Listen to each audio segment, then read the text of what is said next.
তো দেখো কত সুন্দর আমার ফুল গাছগুলো নতুনভাবে আরও উঠছে। তো এগুলা কিন্তু শুধু একটা একটা করে চারা বা তোমার হচ্ছে ডাল এনে গাড়া হয়েছে। তো বেশ সুন্দর করে কিন্তু মানে হচ্ছে গাছগুলো। তো সকাল থেকে ব্লগটা শুরু করলাম তোমাদের সাথে নিয়ে। আশা করছি তোমাদের ব্লগটা ভালো লাগবে। তো আসসালামু আলাইকুম বন্ধুরা, হাই, আমি রেজিয়া। আমার এই ছোট্ট সংসারে তোমাদের অনেক অনেক ওয়েলকাম জানিয়ে আজকে আর একটা নতুন ব্লগ শুরু করছি। আশা করছি তোমরা যে যেখানে আছো ভালো আছো, সুস্থ আছো। আমরা না বেশ ভালো আছি। তো দেখো সকালবেলা উঠলাম, বাসি নাইটিটাও না ঝাড়ি নেই, এভাবে করে কাজকর্মগুলো করে নিচ্ছি, কারণ প্রচুর গরম লাগছে জানো তো। সেই জন্য একটু নাইটিটা যে পরেছি রাত্রেবেলা, তো এখনও পর্যন্ত খুলি নেই। তো ভাবলাম আগে কাজকর্মগুলো করে নিই, তারপরে আর কি খুলবো। তো দেখো তোমার আজকে সকালবেলা আমাদের জন্য চা করে নিচ্ছি, আর বড়মশাইয়ের জন্য ভাতটা ভেজে নেব। কারণ এই যে ভাতটা আছে, ভাতটা তো নষ্ট করব না। সেই জন্য বড়মশাইকে বললাম তুমি সকালবেলা চা নাস্তা না করে আজকে ভাতটাই খেয়ে যাও, তাহলে অনেকটাক্ষণ পেটেও থাকবে আর কাজকর্ম করে। তো সেজন্য বললাম আর কি। আর আমরা বাড়িতে থাকি, সে নাহলে অন্য কিছু খেয়ে নেব 10টার সময় ভাত হলে, তো আর কি ভাতটা নষ্ট হয়ে যাবে, সেজন্য আর কি অল্প আমার জন্য রেখেছি, অল্প বড়মশাইকে দিয়ে দিয়েছি। এখন 1 কাপ চা রিল্যাক্সে খাবো, খেয়ে তারপরে পুচকুসোনার জন্য রুটি করব। কারণ পুচকুসোনা এখনও ঘুম থেকে উঠে নাই আর কি, সেই জন্য। তো চা খাওয়া হয়ে গিয়েছে, চা খাওয়া হয়ে গেছে, রুটি করতে করতে পুচকুসোনা উঠে যায়। ওর এদিকে রুটিটা মানে গরম জলে ফুরিয়ে রেখে ওদিকে ওকে ফ্রেশ করে নিয়ে খাইয়ে দাইয়ে চলে যাব আর কি রান্নাঘরে, রান্নার কাজ করব। আর আজকে কি বলবো তোমাদের, ঘরে বাইরে এই গরমের মধ্যে সমস্ত কাজ করে নেব, বাইরেও অনেক কাজ করব। তো ব্লগটা দেখতেই থাকো, আশা করছি তোমাদের ভালো লাগবে। তো এই যে ওদিকে পুচকুসোনাকে খাইয়ে দাইয়ে এখন বাসনপত্রগুলো যে আছে না, সেগুলো এখন গুছিয়ে নিচ্ছি। সকালবেলায় মেজেছিলাম, আর 4 বাসনও কিন্তু মাজা হয়ে গিয়েছে। কারণ এগুলো না যদি রেখে দেই একদম মানে এত বাসন হয়ে যায় না, তো পরে মাজতে কিন্তু অনেক অসুবিধা হয়ে যায়। আর পরে যদি মনে করো রান্না করি, শুধু মানে কড়াইটা থাকে আর 2-1টা বাটি বা তোমার হচ্ছে হাতা টাতা থাকে, তো তখন মাজতেও সুবিধা লাগে আর কি, অল্প অল্প তখন থাকে। আর এখন একটু বেশি হয়েছে, সেজন্য ভাবলাম কি না এগুলো মেজে ঘষে নিয়ে আসি। তো সমস্ত বাসনপত্র রেখে দিলাম বাসনের র্যাকের মধ্যে। তারপরে আর সকালবেলা দেখো ওই যে হাঁড়িটার মধ্যে কিন্তু আমি বাসন মেজেছিলাম, তখনই আর কি ইসে করে রেখে দিয়েছিলাম, তোমার হচ্ছে মাটি তো না, ছাই আর কি লেপে রেখে দিয়েছি। বাসনের র্যাক বলতে ঝুড়িটা আর কি বাইরে রেখে দিলাম, রোদ্রের মধ্যে শুকাবে। ফ্রিজ থেকে এই ভিন্ডিগুলো বার করে নিলাম, ফ্রিজে আর কিছু নাই, তো ফ্রিজে শুধু ভেন্ডিগুলো ছিল, সেই ভেন্ডিগুলো এখন বের করে আর কি ভাজি করব। আর কি রান্না করব, সকালবেলা উঠেই তো এই লাখটা মাথার মধ্যে টেনশন ঘুরপাক করতেই থাকে, কি রান্না করব, কি খাবো কি না খাবো, এটাই আর কি, কীভাবে দিনটা শুরু হবে। তো মানে ঠান্ডা মাথায় সমস্ত কিছু আর কি ভেবে চিনতে তারপরে ভাবলাম যে না এখন করিনি, যেহেতু ফ্রিজের মধ্যে তোমার হচ্ছে ভেন্ডিটা অনেক দিন হয়ে গিয়েছে রাখা আছে, তো সেই ভেন্ডিটা বের করে ভাজি করে নিই আর ডাল করে নিই। আর ডালের মধ্যে কয়েকটা আলু দিয়ে দিব সিদ্ধ। তো এইভাবে করেই আর কি আজকের খাওয়াটা হবে। কারণ এখন পুচকুসোনার একটা চোখ না উঠেছে, মানে বাঁ পাশের চোখটা উঠেছে, সেজন্য একদম মানে নিরামিষই খাওয়া হচ্ছে। আর ভয় লাগে, তার মধ্যে ওর কয়েকদিন আগে জ্বর হয়েছে, মুখের জল ঠোসা বলে না, সেগুলো হয়েছে জানো তো। আমরা কিন্তু বুঝতেও পারি নাই, জানতেও পারি নাই, এখন আর কি দেখা যাচ্ছে। তো ভাবছি যে যখন মানে জিনিসগুলো দেখেছি, এখন একটু মেনে চলাটাই মনে হয় বেশি ভালো হবে। সেই জন্য ডিম, মাছ, মাংস এগুলো আর কি কয়েকদিন থেকে বন্ধ আছে। আর তার মধ্যে তো সামনে ঈদ আসছে, ঈদের জন্য তো আবার মাংস মানে খাওয়া হবে, সেই জন্য আর কি কয়েকদিন ভাবছি নিরামিষটাই খেয়ে নিই।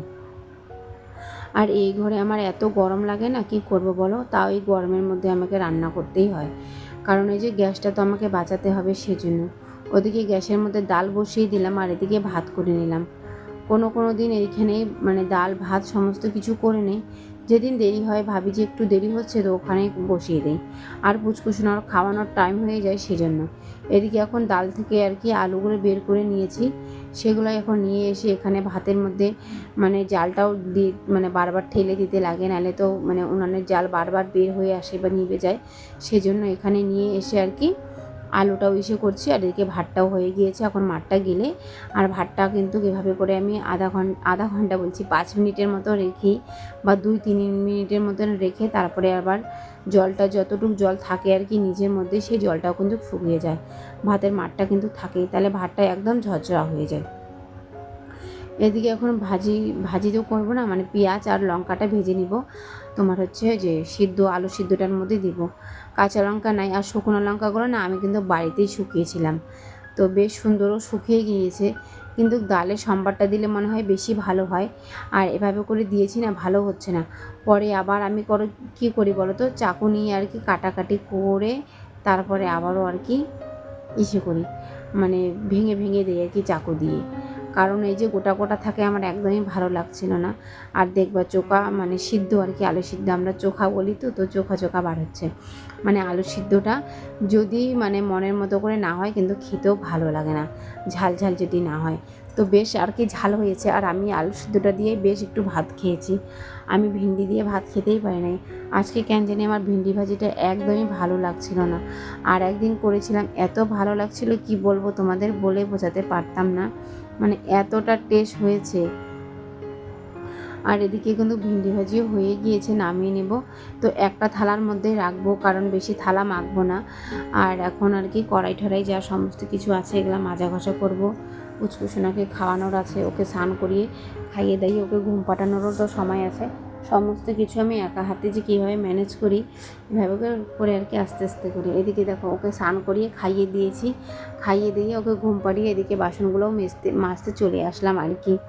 তো একটু ভুল ত্রুটি যদি হয়ে যায় বন্ধুরা, তোমরা কিন্তু ক্ষমা দৃষ্টিতে দেখো। আমি জানি আমার অনেক আপুরা, অনেক মানে দিদিরা দেখো, আমার যদি ভুল ত্রুটি হয়ে থাকে তোমরা প্লিজ একটু মানিয়ে গুছিয়ে নিও। ওদিকে বাসনপত্র রেখে দিলাম, রেখে দিয়ে আর কি এদিকে এখন কাপড় জামাটা মেলে দিব। এদিকে কাপড় জামাগুলো আর কি কল থেকে ধুয়ে আনছে, কারণ আমাদের বাড়ির পেছনে তো নদী আছে, তো নদীর জলটা এত ঘোলা হচ্ছে কি বলবো। কারণ এই যে পাহাড়ের ওদিকে বৃষ্টি হচ্ছে, এখানেও তো ঝমঝম করে বৃষ্টি হচ্ছে কয়েকদিন পর পর, কিন্তু আজকে এখন নাই। আর রাত্রেবেলার থেকে বৃষ্টি হয়, সকালবেলা একটু রৌদ্র উঠে, তো সেজন্য কিন্তু মানে আমাদের যে বাড়ির পিছনে নদী আছে সেই নদীর জলটা একদমই ঘোলা। তোমাদের সাথে আমি আস্তে আস্তে করে সব কিছুই শেয়ার করব। আশেপাশে চারপাশে যা আছে না আছে সব কিছু আস্তে আস্তে দেখতে পারবা। সকালবেলায় খাতাটা মেলে দিয়েছিলাম আর একটু ধুয়ে আর কি, তো এটা শুকিয়ে গিয়েছে, এখন এটা রেখে দিয়ে কিন্তু এই যে বাইরের সমস্ত কাজকর্মগুলো করব আজকে, জানো তো। ঈদের আগে আগে যদি একটু ঘর বাড়িগুলো পরিষ্কার করে না রাখি না, মনটাও কেমন জানি একটা লাগে।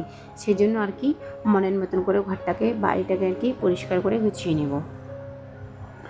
এদিকে ঝাড়ুগুলো রৌদ্রের মধ্যে শুকিয়ে দিয়েছিলাম, বেশ সুন্দর কড়কড়া হয়ে শুকিয়েও গিয়েছে। আর এই টবগুলো যে আছে ফুলের টবগুলো সমস্ত কিছু এই দিকটা নিয়ে আসবো, নিয়ে এসে একটা এদিকে রাখবো। রেখে এই যে লাকড়িগুলো দেখছো না, এই লাকড়িগুলোর আর কি ভাঙবো, ভেঙে না টোটোর ঘরে রাখবো। কারণ এই জায়গাটার মধ্যে রাখছি, আর তার মধ্যে বর্ষার দিন কখন কি পোকামাকড় এসে থাকে কোনো ঠিক নেই। আর পুচকুসোনা উঠানটার মধ্যেই খেলে, তো একটু ভয় ভয় লাগে। সেজন্য ভাবলাম কি না, যে এইটার একটা ব্যবস্থা করতেই হবে। তার মধ্যে না প্রচুর গুড়ি গুড়ি ছ্যাঙা, জানো তো, কী জানি কীভাবে মানে আসছে যে বুঝতেই পারছি না। এত ছ্যাঙা আসছে কোথার থেকে যে, মানে প্রচুর ছ্যাঙা প্রচুর।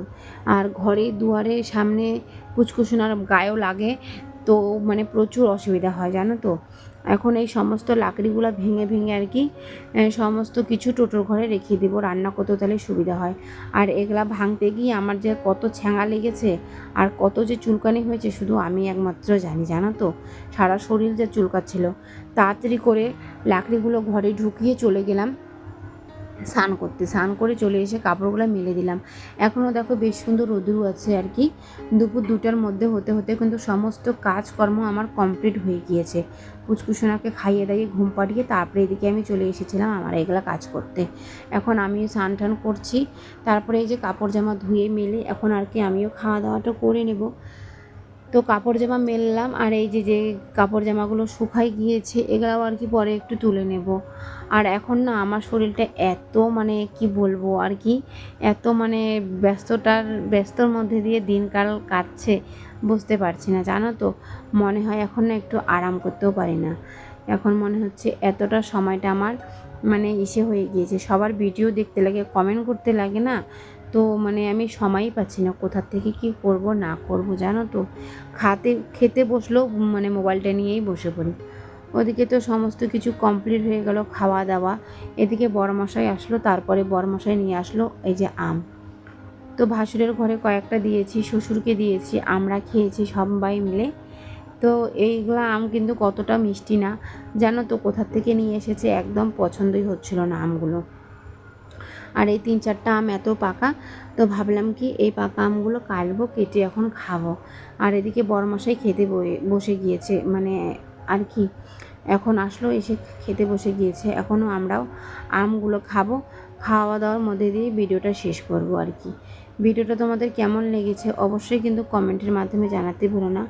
আর প্লিজ বন্ধুরা, আমার ভিডিওতে তোমরা লাইক করছো না, একটা ছোট্ট করে লাইক করে দিও। লাইক করলে আমার আরও বন্ধুদের কাছে সাহায্য হবে এই ভিডিওটা যাওয়ার জন্য। আর যদি একটু ভালো লেগে থাকে প্লিজ তোমাদের আত্মীয় স্বজনের কাছে একটু শেয়ার করে দিও। তোমরা সবাই ভালো থেকো, সুস্থ থেকো। আল্লাহ হাফিজ। কালকে আর একটা নতুন ব্লগের সাথে দেখা হচ্ছে।